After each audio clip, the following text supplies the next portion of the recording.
5 seconds.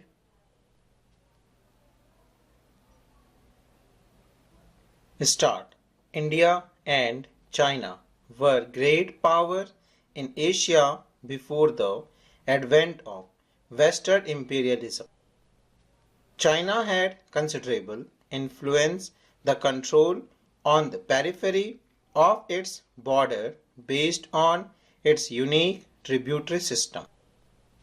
At different times in China's long history of dynastic rule, Mongolia, Korea, parts of Indochina and Tibet accepted China's authority. Various kingdoms and empires in India also extended their influence beyond their borders. In both cases, this influence was political, economic, and cultural. However, the region where India and China exercised influence rarely ever overlapped. Thus, there was limited political and cultural interactions between the two. The result was that neither country was very familiar with the other. In the 20th century, when both nations confronted each other, they had some difficulty evolving a foreign policy to deal with each other. After India regained its independence from Britain and China expelled the foreign powers, there was hope that both would come together to shape the future of the developing world and of Asia particularly. For a brief while, the slogan of Hindi Chini Bhai Bhai was popular.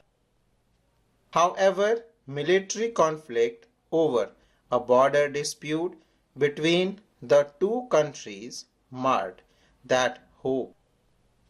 Soon after independence, both states were involved in differences arising from the Chinese takeover of Tibet in 1950 and the final statement of the Sino-Indian border. China and India were involved in a border conflict in 1962 over competing territorial claims principally in Arunachal Pradesh and in the Aksai Chin region of Ladakh.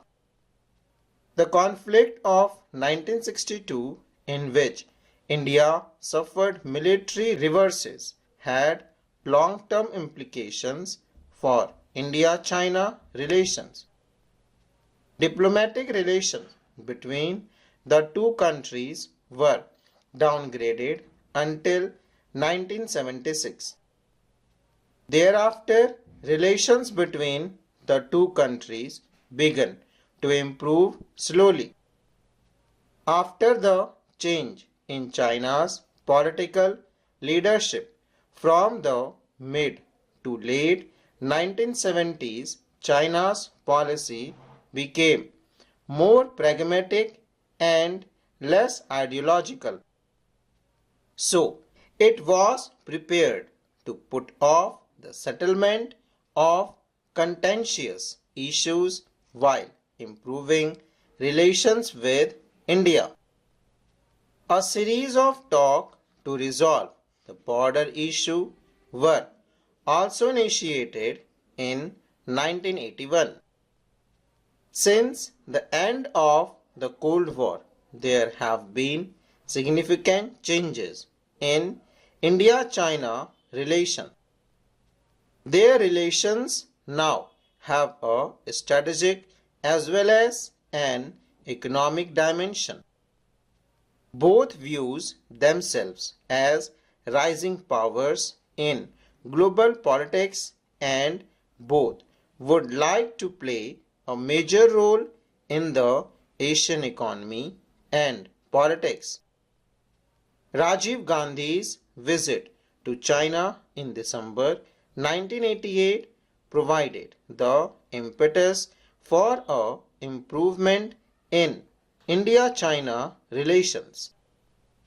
Since then, both governments have taken measures to contain conflict and maintain peace and tranquility on the border. They have also signed agreements on cultural exchanges and cooperation in science and technology and opened for border posts for trade.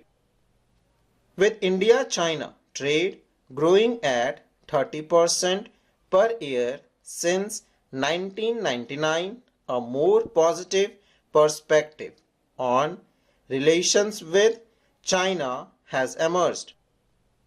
Bilateral trade between India and China has increased from $338 million in 1992 to more than $18 billion in 2006. More recently, both countries have agreed to cooperate with each other in areas that could otherwise create conflict between the two, such as bidding for energy deals abroad. At the global level, India and China have adopted similar policies in international economic institutions like the World Trade Organization. India's nuclear test in 1998, sometimes justified on the ground of a threat from China, did not stop greater interaction. It is true that China was seen as contributing to the build-up of Pakistan's nuclear program. China's military relations with Bangladesh and Myanmar were viewed as hostile to Indian interests in South Asia. However, none of these issues is likely to lead to conflict between the two. One sign of this is that the talks to resolve the boundary question have continued without interruption and military-to-military cooperation is increasing.